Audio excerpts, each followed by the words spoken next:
what I wanted to talk about today was something that I do a ton of work with my clients on and on my own self. Because really, at the end of the day, we are what we do, right? It's not what we wish we did. It's not what we say we're going to do. We are what we do. And often what we're doing is just a collection of a mixed bag of habits. Some are good, some are neutral, and some really aren't so good. And what's crazy is that so often, especially in the health and the weight loss world, we are so focused on behavioral habits, right? There's so much information given to what we eat and how we move and how much we exercise, and don't eat this and do eat that and move like this, and no, don't do that kind of exercise, do this. But often a hugely neglected part that we don't talk enough about is our emotional habits. So just like we have think about a habit you have in your life that you want to change, right? For some of my clients, and even it was me at a certain point, it would be you have dinner and then immediately you go in your pantry to grab something sweet. That's a habit. Maybe it's, the minute 3 o'clock rolls around or 2:30 rolls around, you're off to Starbucks to go get that coffee and some sort of sweet treat. Or maybe it's at night, kids go to bed, and you want to relax and you have a glass or 2 or 3 of wine, right? So how habits start is you make a decision, right? Charles Duhigg wrote a great book on this. It's called The Power of Habit. And how it works is you make a decision at some point to do something, and then you get some sort of feedback from whatever it is you did, and you like it. So you keep doing it, and pretty soon it becomes automatic. You really don't have to give much thought to it. So, if you drive a car, think back to when you first learned how to drive a car. You had to think about so many things, right? Like, especially if it was standard, you had to think about how you shifted gears and looking through all the windows and paying attention to traffic. And, I couldn't even drive with the radio on when I first learned how to drive. Now, think about moms out there who manage kids in the back and, coffee and, managing Sirius radio. Like, we've got a bigger bandwidth for it because so much of driving is now part of our natural habit. We learned how. So we consciously and unconsciously form habits. And when you want to change a habit, what so many people do is they try to white knuckle just not doing what they're doing and think that that's going to work. And it doesn't. And it doesn't because you're human. It's not because you don't have good willpower. It's not because you don't have the discipline or commitment. It's because at the end of the day, humans crave the benefit or the reward that we get from whatever it is that we're doing. And even if these things are negative things, often we get something from them, or else we wouldn't keep doing it, right? So that's the feedback loop. So what that looks like is there's usually a cue or a trigger, right? There's something that happens. It can be the time of day. It could be a social situation. It could be the friends you're around. It could be a person. It could be your boss. It could be your partner. It could be an emotion you feel: stress, anger, boredom, resentment. And so you have this cue, and then you go and do the thing that you do. You go and engage in your habit. Maybe that's you crave chips, you eat ice cream, you drink wine.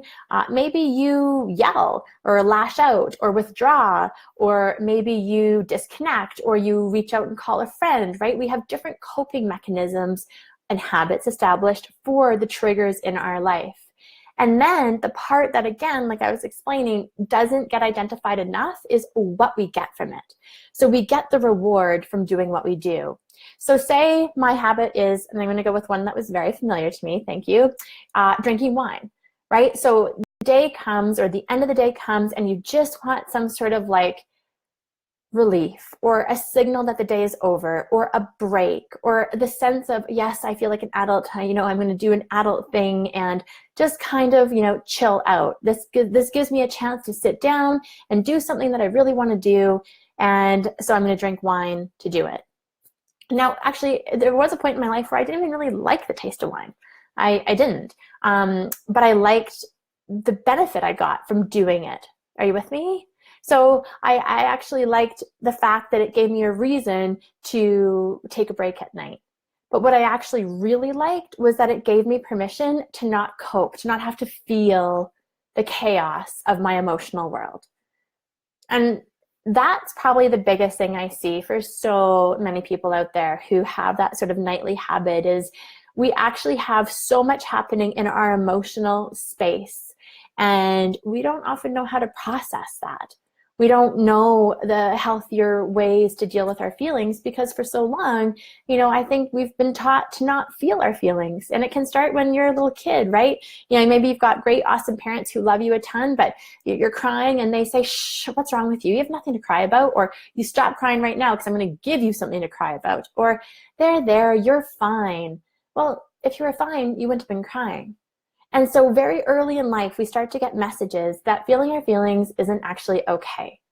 And often, if you're a people pleaser, high capacity, high achieving, if you're driven, many of my clients are all of these things, you people please. And so you'll start to marginalize your own feelings to take care of other people. You'll put other people's needs and wants ahead of your own because at some point in your life, you've gotten really good feedback that that's a good thing to do. Maybe you were praised, maybe you got love that way, maybe you were able to advance in your career that way.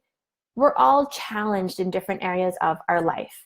And right, so often we can have good habits in some areas and then not so great habits in other areas.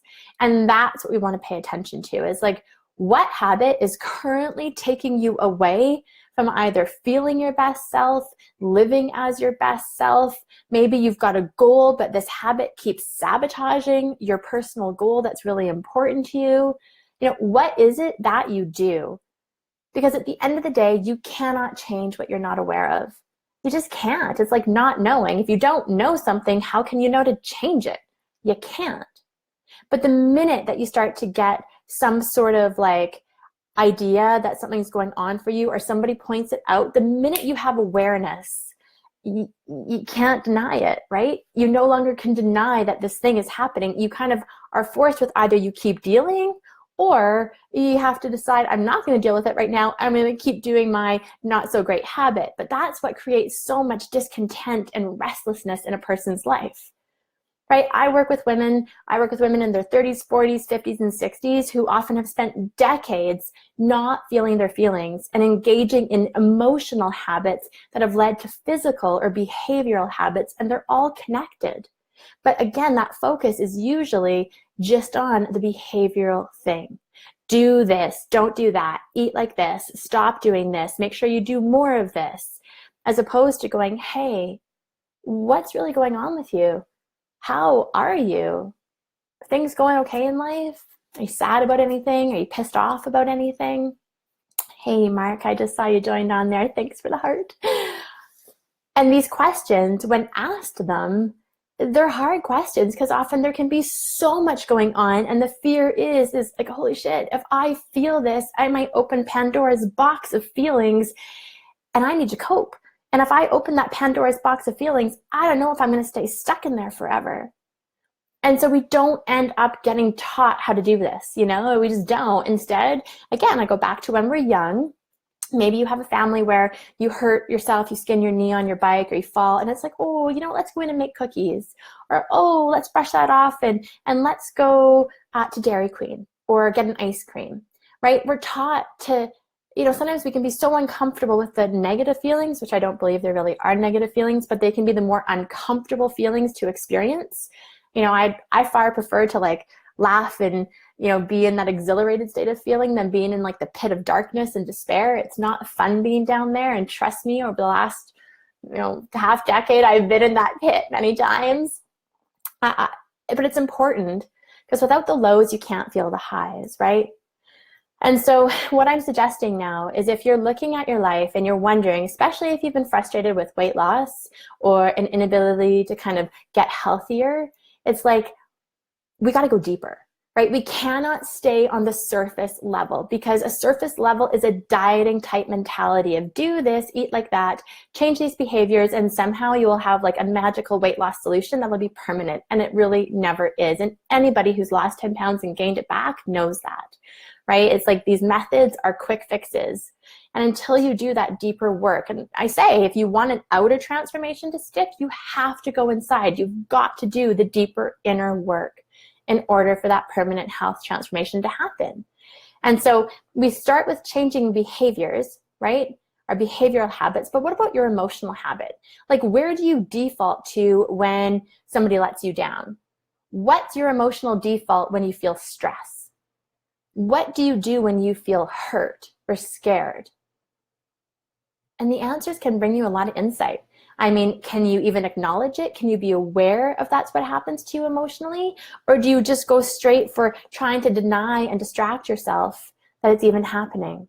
Do you go to, and this is a lot of my clients too, often we can just get to a point where we're so overcommitted, we're so over busy, because then we don't have space in our life to deal. And it's like we create this weird permission that, well, we're so busy right now, I actually don't have time to deal with that. I'll deal with that when I'm not as busy, but I'm going to stay really, really, really busy because that's what I know and that's how I cope, right? So it's kind of like this vicious cycle of insanity where we know what we're doing isn't working. We don't really know what else to do. What we're doing is working for us in some areas of our life, but it's not working in others. And it's kind of like this like head exploding kind of feeling where you just got to stop, right? It just feels like, oh my God, I cannot keep living like this. It's so intense.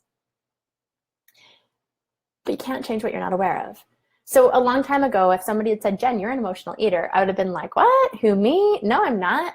Because I was doing and engaging in the behaviors and habits that are so socially acceptable in this day and age, right?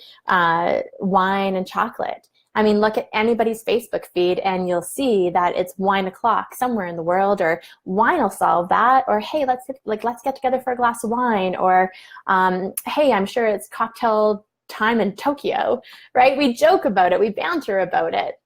And while I still enjoy a really nice glass of wine, it's very different from how I had habits around wine in the past, right? That would be unhealthy, and now I'd say it's very mindful and consciously healthy now. But I had to become aware of it first, right? And I also had to become aware of the impact of my choices, right? So if, I was doing some videos on sugar earlier today, and, it's amazing what awareness does. If you're aware that like fruit flavored yogurt has the same amount of sugar as a chocolate bar, you might think twice about eating it or giving it to your kids. But if you don't know that, then you don't even know that it's maybe not so healthy for you, or that it's not healthy for your kids, and you're just going to keep doing it because you don't know any better. That's why coaching is so powerful.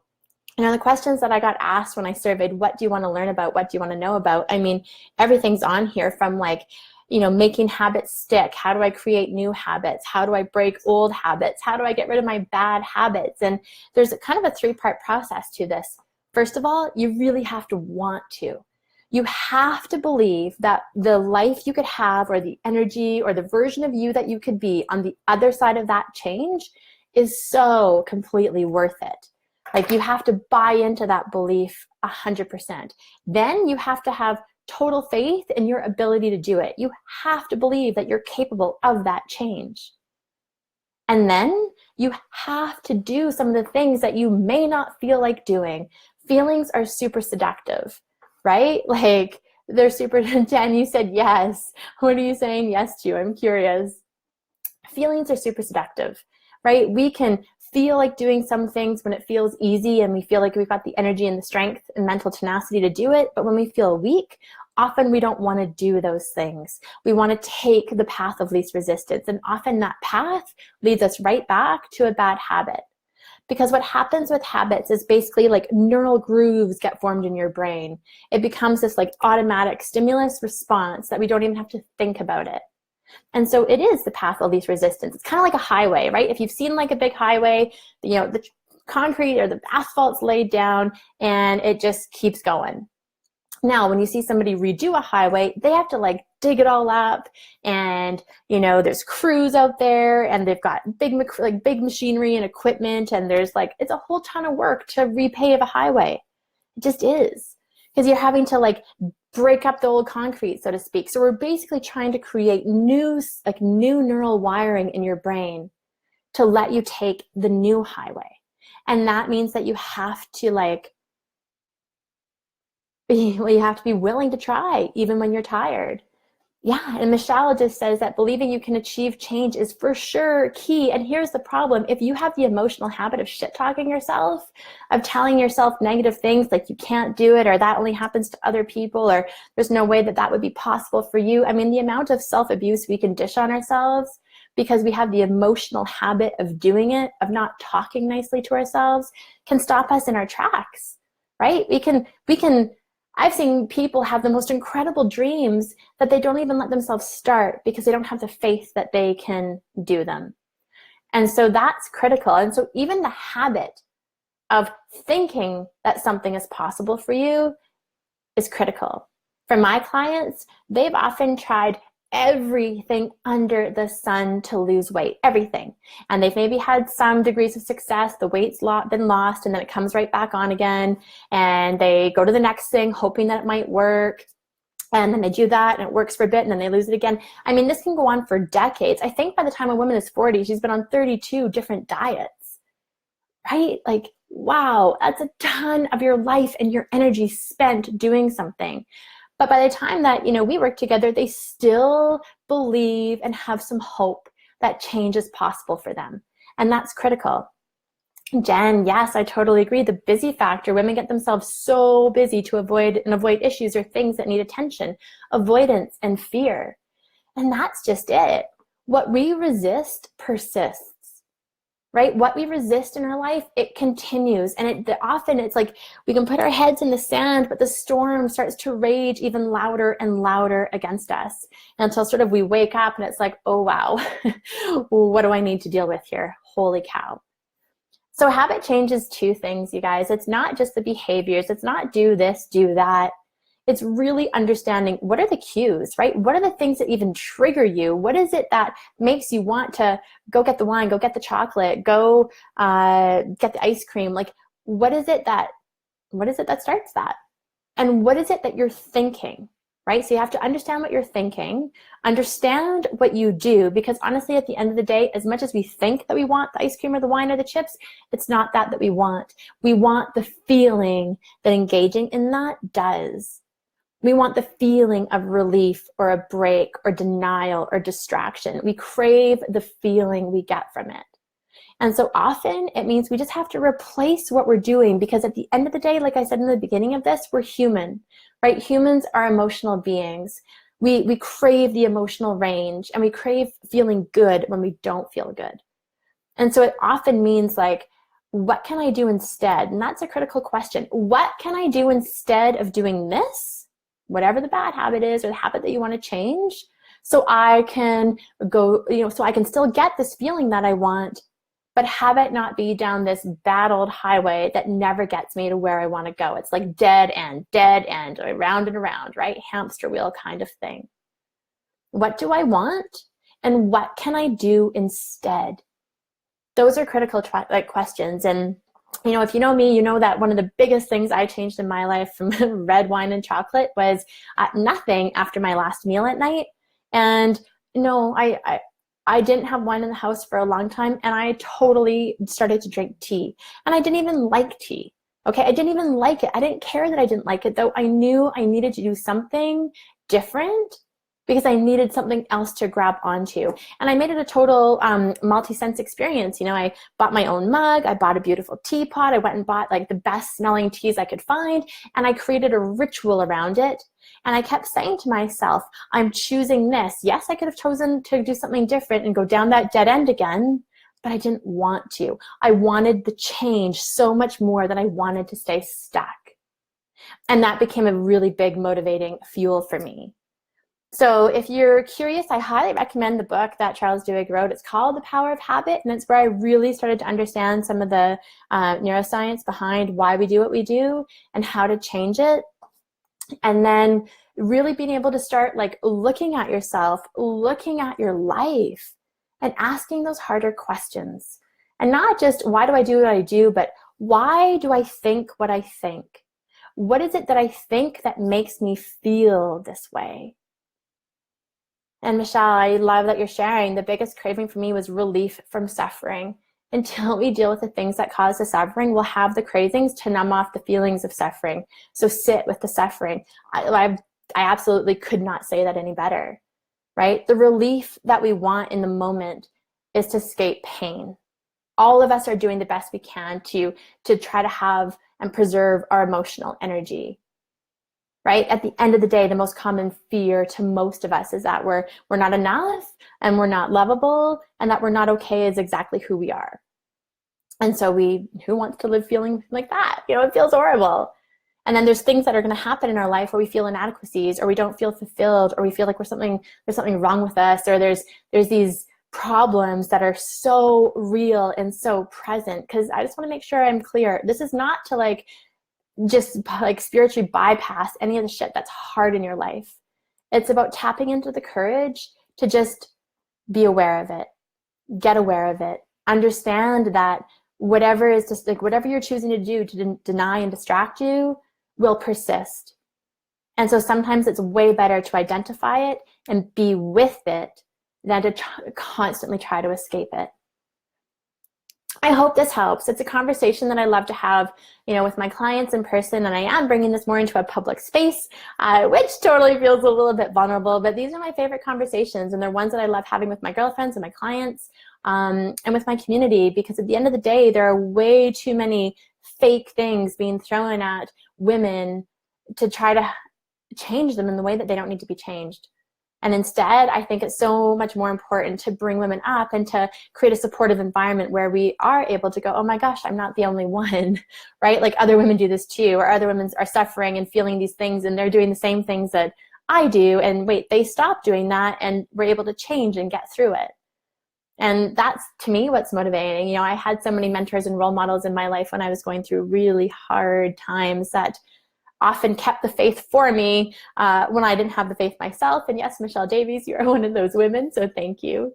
And that's it for today. I'm going to be back again next week. Feel free to join me. Feel free to share anything that you'd like to have covered, topics, books, a struggle. You can direct message me, or you can just share in the comments below the Facebook Live feed, and I'll make sure to reply. Thanks for joining me, everybody. That is it for today.